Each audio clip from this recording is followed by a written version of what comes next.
Bien, bismillah ar-Rahman ar-Rahim, bonjour. Je crois que c'est un nouveau format que le gouvernement a pris pour communiquer avec vous.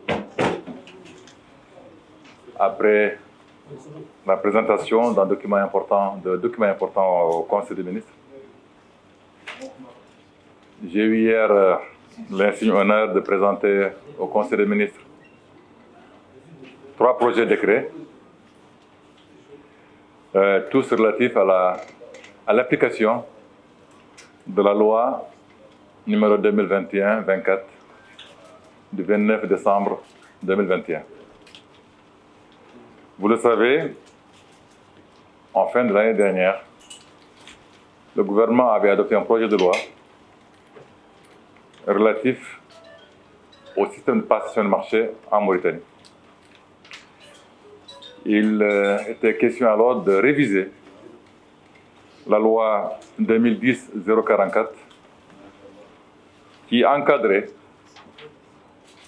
tout le système de passation de marché public dans notre pays depuis 2010. Entre 2010 et 2021, nous avons accumulé une expérience. Nous avons vu les points forts et les points faibles de l'ensemble des dispositifs qui avaient été mis en place à l'époque.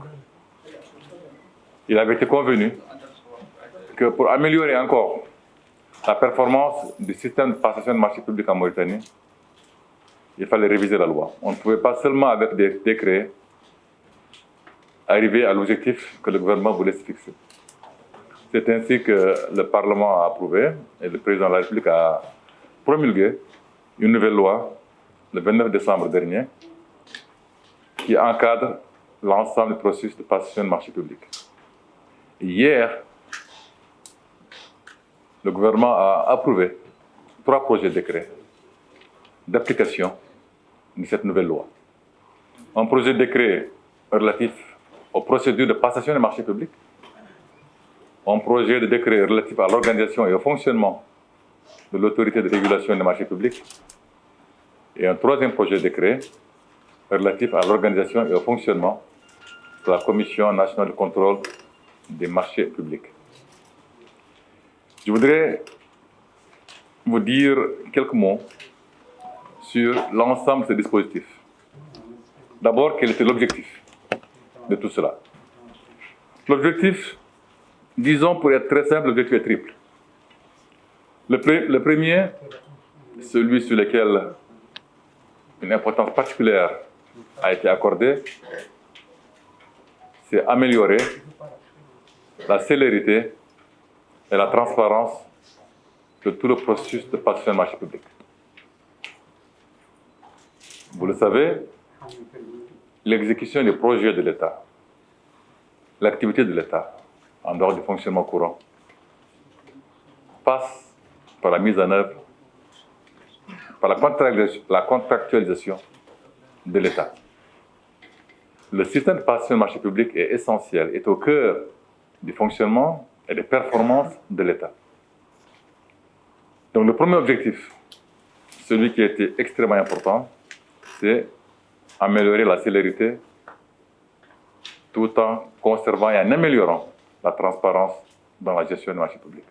C'est essentiel, c'est un point essentiel, c'est un point qui est au cœur de la réflexion qui a guidé toute cette réforme.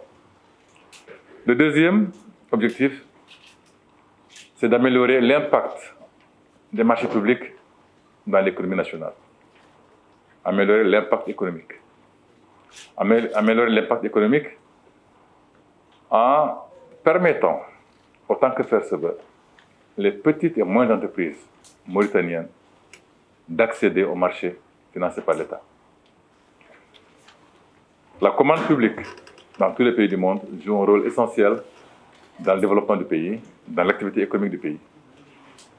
Il s'agissait de ne pas seulement limiter l'accès au marché public aux grandes entreprises, mais aussi faire bénéficier de cela les petites et moyennes entreprises mauritaniennes. Le troisième objectif, c'est améliorer l'impact social. Et c'est nouveau, c'est très nouveau.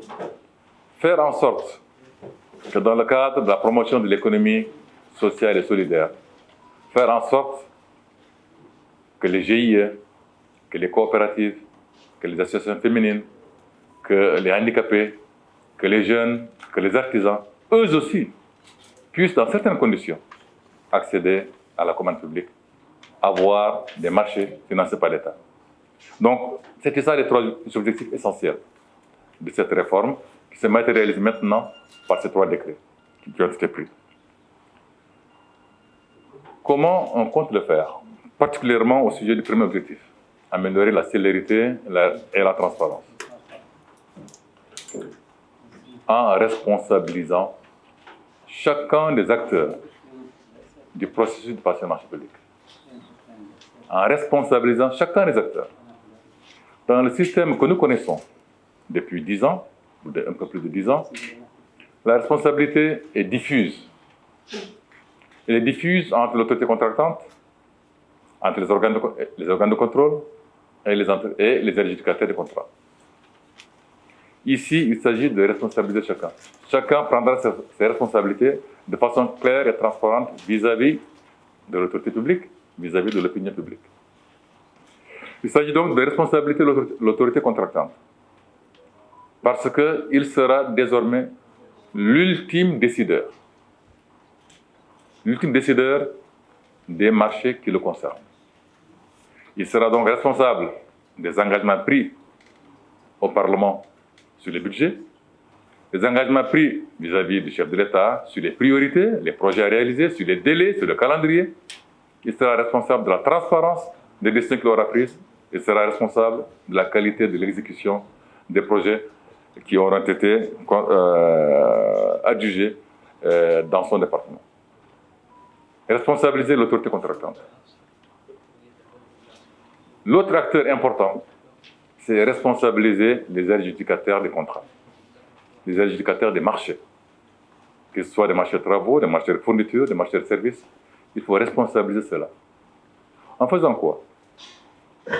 Actuellement, quand on lance un appel d'offres, que le contrat est provisoirement adjugé à une entreprise donnée, à un soumissionnaire donné, toute autre personne, tout autre soumissionnaire peut déposer une plainte, déposer une réclamation. Et quand il dépose la réclamation, tout le processus d'adjudication est suspendu. Ce qui veut dire que l'activité de l'État est suspendue. Parce que quelqu'un n'est pas content de l'adjudication provisoire. Il peut avoir raison, il peut ne pas avoir raison. Il peut avoir des arguments solides, il peut avoir des arguments légers. Il le fait, c'est gratuit pour lui, mais ça coûte extrêmement cher pour l'État, parce que tout est suspendu. Actuellement, ce qui est proposé ici, ce qui est décidé maintenant, ce qui est retenu par le gouvernement, le prêt, d'abord retenu dans la loi, et maintenant encadré et clarifié dans le décret, ce droit demeure. N'importe quel soumissionnaire peut, après la désignation de l'adjudicateur provisoire, peut soumettre une réclamation de libre. Heureusement, et on en a besoin. On en a besoin pour la transparence. Mais quand il le fait, quand il dépose une réclamation, qui peut engendrer la suspension de tout le processus de passation de marché, il doit déposer une caution. Il dépose une caution pour montrer que sa réclamation est sérieuse, qu'il y croit, que ce n'est pas un acte léger. Si à la fin on trouve qu'il avait raison, la caution lui est rendue. Donc ceci est une disposition nouvelle chez nous, pas nouvelle dans le monde, une nouvelle chez nous. Et ça, c'est une façon de responsabiliser. Nous voulons traiter, l'État doit traiter avec des gens qui croient à ce qu'ils font. On fait réclamation, on suspend l'activité de l'État.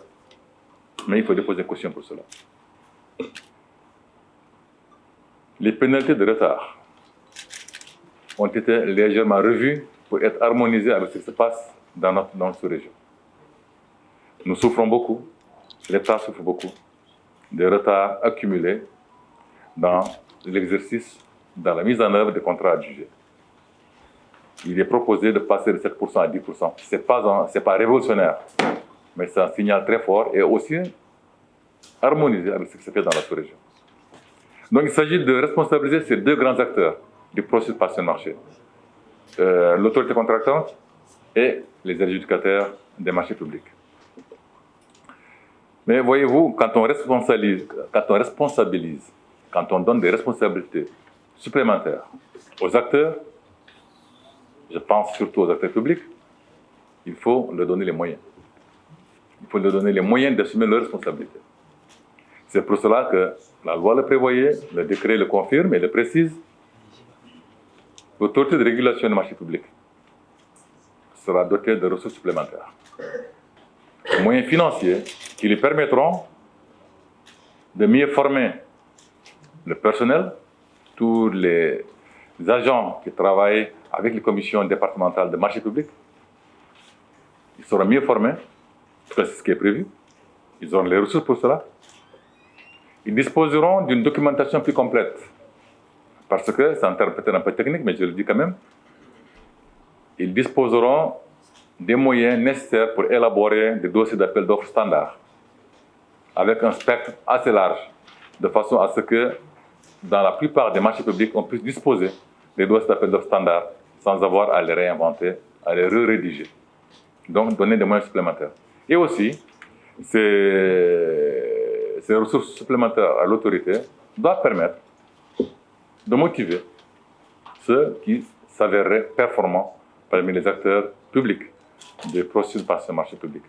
Voici en résumé ce que contiennent ces décrets qui ont été adoptés hier par le Conseil des ministres.